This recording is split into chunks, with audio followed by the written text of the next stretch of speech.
6-2 win for you tonight. Looked like you were queuing nicely out there. Yeah, I was queuing nicely. Table's pretty tough, must be said, but you need to adjust to different conditions. The table's not always going to play really well all the time. And yeah, it was a very tough draw. Lee Hang's a very accomplished player, especially on the non-TV tables. You know, I think the last time we played, he beat me 5-0. And yeah, so I know how good a player he is.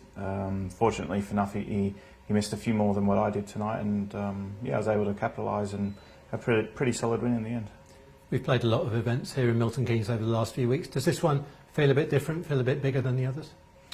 Yeah, the setup's certainly different. I think that you know, World Snooker have done a good job with, well, especially the main table anyway, where you still got the setup that is pretty accustomed to the UK Championships.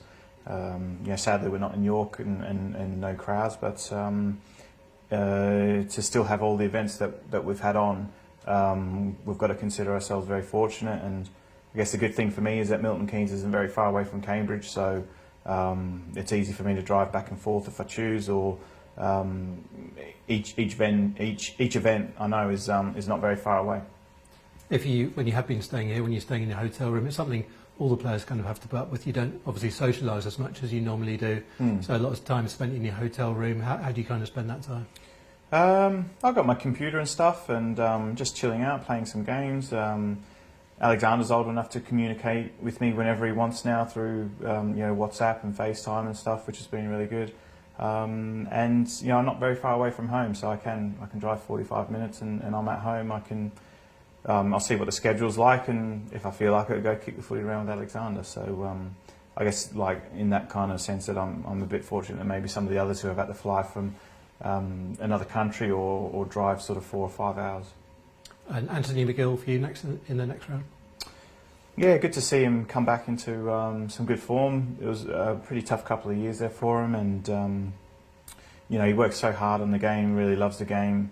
All the players on the tour, you know, really get along with him well, and it's great to see him sort of turn the corner and you know, get back to something sort of near his best, because he's certainly good enough to be in the top 16 when he produces the sort of results he has done the last few months.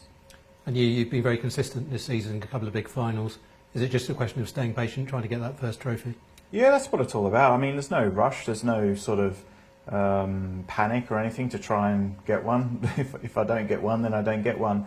The only thing I can be disappointed with is if I don't put the time in on the practice table and I don't prepare properly. But when I do both of those things, then eventually the results will come. It's just a matter of when.